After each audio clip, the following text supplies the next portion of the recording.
Ada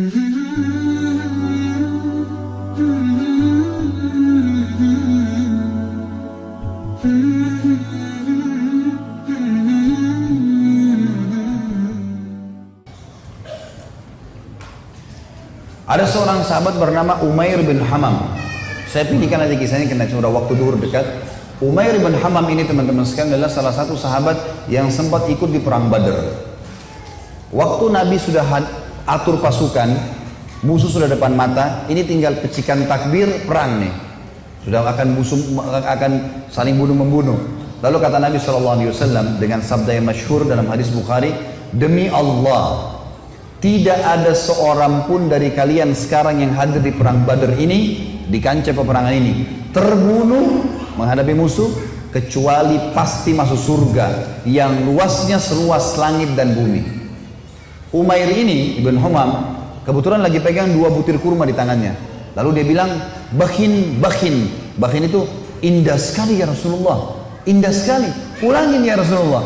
Kata Nabi SAW, demi zat yang ubun-ubunku dalam agama, maksudnya demi Allah, tidak ada seorang pun dari kalian di sini yang terbunuh di kancah peperangan sekarang ini, perang Badar, kecuali pasti masuk surga yang luasnya seluas langit dan bumi. Umair mengatakan, bakhin, dengan semangat dia. Maka kata Nabi SAW, kenapa Umair? Kenapa kau bilang bakhin? Maksudnya indah sekali ya Rasulullah.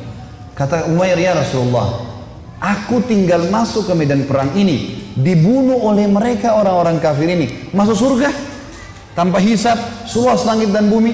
Kata Nabi SAW, iya. Kata Umair, itulah sebabnya saya mengatakan bakhin ya Rasulullah. Saya akan kejar tuh. Baik, Umair ini rupanya dia manggil kurma, dia kunyah nih. Sudah mulai pecikan tangan, Allahu Akbar, sudah mau saling nyerang nih. Umair makan dulu kurmanya, ada 2 butir kurma. Waktu dia lagi makan, dia bilang, wahai Umair, sesungguhnya kalau kau habiskan kurmamu ini, masih lama kamu dapat surga. Dibuang sama dia maju berperang sampai terbunuh mati syahid. Lihat heroiknya sahabat ya, bagaimana mereka langsung menyambut apa yang disampaikan Allah dan Rasulnya. Kisah yang unik adalah kisah 2 orang yang bernama anak muda ini, Mu'adz dan adiknya Auf bin Afra. Ini teman-teman, Mu'adz ini umurnya 16 tahun, adiknya Auf namanya, ini umurnya 15 tahun. Ini masih belasan tahun ini. Bandingkan dengan generasi muda Islam sekarang. Azan aja belum tentu ke masjid gitu. Ini teman-teman sekalian ikut di perang Badar. Waktu ikut di perang Badar, Abdurrahman ibn Auf menceritakan kepada kita, mengatakan, waktu saya lagi lihat peperangan sudah akan berkecamuk nih, udah mulai mau berperang musuh, tiba-tiba ada satu orang anak muda 16 tahun namanya Mu'adz berkata kepada saya, kepada Abdurrahman bin Auf, paman, mana Abu Jahal? Kata Abdurrahman, kenapa kau tanya Abu Jahal? Kata Mu'adz, saya dengar dia orang yang paling suka menyakiti Nabi SAW di Mekah. Benar? Kata Abdurrahman, iya benar. Terus untuk apa kau tanya? Saya mau bunuh paman. Ini Abu Jahal ini saya mau bunuh. Kata Abdurrahman, baiklah, kalau saya lihat nanti saya akan beritahukan kau dia. Karena ini peperangan orang-orang lagi berkecamuk nih, kita belum tahu, nanti kalau kelihatan saya lihat. Maka si Mu'adz nunggu di sebelah. Datang adiknya namanya Auf, tanpa janjian nih, adiknya dia umurnya 15 tahun. Datang sebelah tanya yang sama, paman, mana namanya Abu Jahal? Kata Abdurrahman, kenapa kau tanya? Saya dengar dia paling suka menyiksa Nabi SAW di Mekah. Benar? Benar. Untuk apa kau tanya? Saya mau bunuh paman. Kata Abdurrahman, baiklah, kalau saya lihat saya akan tunjukkan. Kata Abdurrahman, sementara 2 di kiri kanan saya ini sudah ada gemuruh-gemuruh suara orang sudah mau perang. Tiba-tiba Abu Jahal dari kejauhan kelihatan. Abu Jahal itu dari kepalanya sampai kakinya, kudanya juga sampai kakinya semuanya besi. Yang kelihatan cuma matanya saja. Dia dulu di atas kuda, dikelilingi oleh 10 baris pasukan. Lingkar. Nggak bisa ditembus ini. Bayangkan kalau satu orang berdiri, ada orang buat lingkaran pertama, lingkaran kedua, sampai 10 lingkaran. Gimana caranya menembus nih?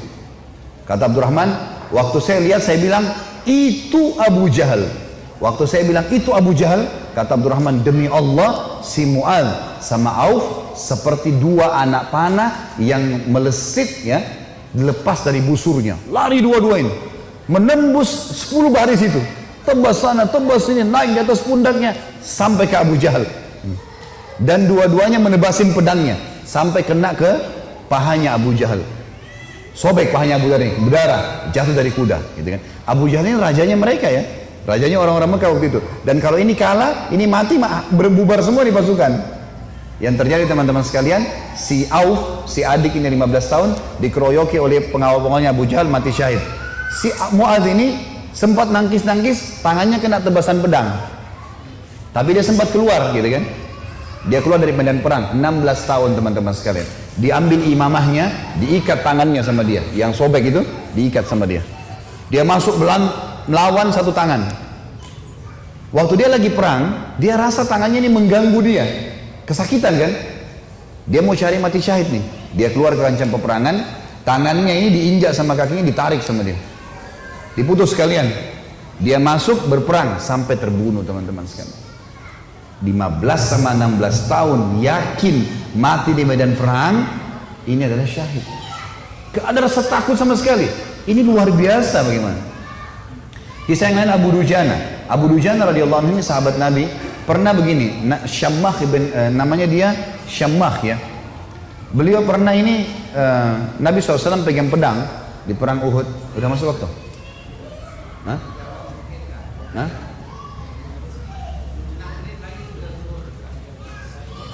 Terus? Maksudnya mau pertanyaan? Butuh tanya jawab atau materi nih? Nah? Kalau saya sih lebih fokus ke materi ya. Lanjut saja ya. Iya, lebih baik kalau antum pulang bawa ilmunya mungkin lebih bermanfaat daripada ada pertanyaan. Insya Allah kalau ada waktu lain, kalau enggak ini. Baiklah, Syammah ibn Harith ini radhiyallahu anhu, beliau pernah teman-teman sekalian, Nabi SAW henuskan pedang di perang Uhud, lalu beliau berkata, siapa yang mau memberikan haknya Allah dan Rasulnya di pedang ini? Maka Hamzah berdiri mengatakan, saya Rasulullah. Nabi SAW tarik, nggak dikasih sama dia. Kemudian Nabi bilang lagi, siapa yang akan memberikan haknya Allah dan Rasul di pedang ini? Ali bin Abi Thalib berdiri, mau pegang. Nabi SAW tarik. Hamzah dan Ali ini terkenal pejuang kesatria Islam yang kuat gitu kan. Nabi nggak kasih. Nabi ulangi lagi yang ketiga, siapa yang memberikan haknya Allah dan Rasulnya di pedang ini? Maka berdiri lagi teman-teman sekalian, sahabat Nabi yang ketiga, yang sangat terkenal juga adalah Mikdad. Mikdad ini terkenal, Umar bin Khattab jadikan dia seperti kekuatan 1000 orang. Saya Rasulullah, Nabi SAW tarik, nggak dikasih. Nabi ulangi yang keempat kali, siapa yang memberikan hak dan Rasulnya di pedang ini? Maka Abu Dujana ini, Syammah ini berdiri mengatakannya, Rasulullah, apa haknya Allah dan Rasulnya di pedang itu? Maka kata Nabi SAW, engkau mengambilnya dan engkau menghantamkan ke musuhmu, pakai perang ini sampai pedang ini bengkok. Kata Syammah, baik Rasulullah, saya akan berikan haknya, kasih ke saya pedang itu. Maka Nabi SAW pun memberikan pedang itu, karena Nabi SAW ingin sahabat ini bertanya dulu apa haknya Allah dan Rasulnya di pedang itu. Maka diambil oleh Abu Dujana. Lalu Abu Dujana ini memegang pedangnya, lalu imamahnya tadinya warna merah, warna hitam, diganti warna merah sama dia. Zaman itu kalau pakai imamah merah berarti mau mati gitu. Dipakai warna merah sama dia, pedang itu dipakai, dipegang di dadahnya sambil dia mengayun-ayunkan pedang itu di hadapan musuh orang Quraisy di perang Uhud ya. Belum perang ini. Lalu Nabi SAW lihat, Nabi mengatakan, sungguh perilakunya Syammah ini dibenci oleh Allah. Tidak disuka sama Allah nih, perilaku sombong. Kecuali di posisi seperti ini, kecuali di medan perang, boleh kalian tunjukkan keterampilan kalian depan musuh. Tapi kalau enggak, ya di lain ini Allah marah. Maka Abu Dujana pun akhirnya memegang pedang tersebut teman-teman sekalian. Yang terjadi adalah ada seorang sahabat namanya Ka'ab radhiyallahu anhu. Ka'ab ini berkata, waktu saya lihat Abu Dujana sudah mulai masuk menyerang musuh di medan perang, saya penasaran bagaimana Abu Dujana memberikan haknya Allah dan Rasul di pedang itu. Saya pun melihat ada satu orang kafir yang sangat kuat menyerang orang-orang Islam, tebas sana, tebas sini, badannya kekar. Maka saya berdoa kepada Allah di kancah peperangan. Ka'ab berdoa, semoga orang kafir ini ketemu dengan Abu Dujana. Ternyata Allah kabulkan doa saya, dia bilang. Tiba-tiba Abu Dujana ini berhadapan sama musuh orang kafir itu. Dan waktu berhadapan, mereka akhirnya duel berdua. Dan saking serunya duelan Abu Dujana dengan orang kafir ini, sampai orang-orang di kancah peperangan berhenti perang menyaksikan duelnya mereka, karena luar biasa. Orang kafir berhenti, orang muslim berhenti menyaksikan bagaimana Abu Dujana perang. Sampai akhirnya Abu Dujana ditebas sama orang tersebut dengan pedang dengan sangat kuat, ditangkis sama perisai sampai perisai itu terbelah dua dan pedangnya orang kafir melengket. Maka Abu Dujana pun akhirnya menebaskan pedang itu ke arah orang kafir yang sampai membuat orang kafir itu terbelah bagian setengah badannya. Akhirnya matilah orang itu. Maka kata Ka'ab, aku pun akhirnya menghadap ke Abu Dujana dan dia berkata, wahai Ka'ab, bagaimana pendapatmu? Bagaimana yang kau lihat dengan ini? Maka dia pun tersenyum. Artinya Abu Dujana betul-betul mengerjakan apa yang diperintahkan oleh Allah dan Rasulnya. Tentu dalam medan perang cukup banyak kisah-kisah teman-teman sekalian. Juga ada kisah yang sangat unik sebenarnya, saya disimpulkan, insya Allah 1 menit saja. Ada namanya Hamrat Asad. Waktu para sahabat kalah di perang Uhud, ada 70 sahabat mati syahid. Sisanya, kan sahabat yang pergi perang Uhud itu 700 orang ya. 70 orang mati, jadi sisa 630 orang. 630 orang ini teman-teman sekalian semuanya luka parah. Kita tutup dengan kisah ini ya.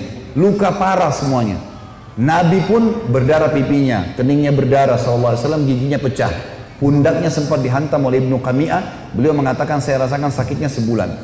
Ini sahabat semua, 630 orang luka semuanya. Dan minimal mereka luka 5 luka di tubuhnya. Di dalam kisah ini dikatakan teman-teman sekalian, pulanglah mereka ke Madinah di perang Uhud. Sedih, sahabat banyak yang kalah. Waktu itu karena awal peperangan menang, pulang ke Madinah. Waktu masuk di Madinah, tiba waktu maghrib. Sahabat-sahabat ini 600 orang banyak tidak bisa ke masjid. Gak bisa. Ada 2 anak muda umur 14 tahun sama 15 tahun. Apa 15 sama 16 tahun. Tapi bukan si Auf tadi, orang lain ini. Ini anak muda ini saking banyaknya luka di badannya sampai ditaruh di atas kuda, lalu diturunkan, dimasukkan di dalam rumah, ibunya tinggal rawat, gak bisa bergerak apa-apa lagi. Sholat pun dalam kondisi isyarat mata, udah sakit semua nih, gitu kan? Baik, habis sholat subuh teman-teman, turun perintah Allah.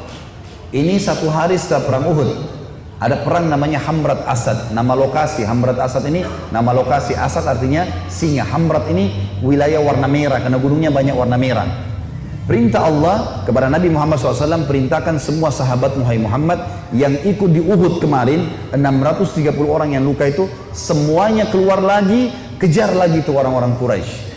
Pasukan kalah ya, luka semua.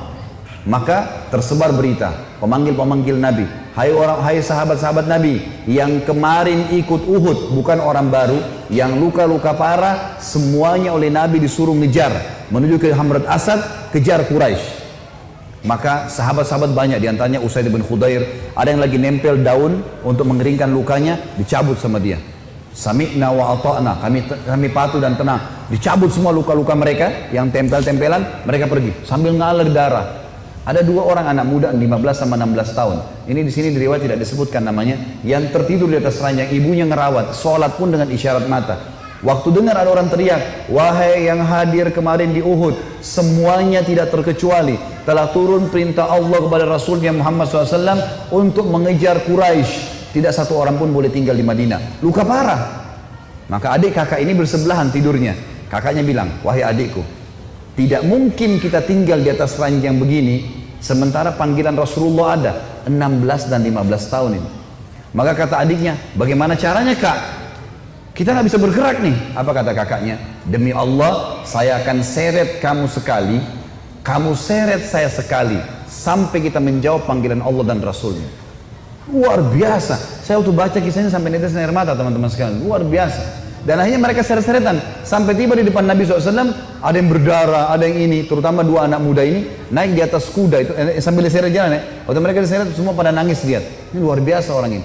Dan akhirnya sahabat ini semuanya pergi ke sana. Pas Quraisy dengar 630 pasukan yang kemarin kalah, tidak ada orang baru yang datang, bukan tenaga baru cuma yang kemarin mau berperang, Quraisy tidak berani kembali. Mereka takut, ini jangan sampai luar biasa nih, kok bisa sampai luka parah mau kembali gitu. Maka mereka tidak berani kembali dan tersebar berita kalau setelah kekalahan di Uhud, 1 hari setelahnya di Hamrat Asad muslimin memenangkan peperangan. Dan ini mengobati luka-luka mereka. Tapi saksi bahasan teman-teman bagaimana mereka luar biasanya dalam mempertahankan agama ini. Allahu a'lam.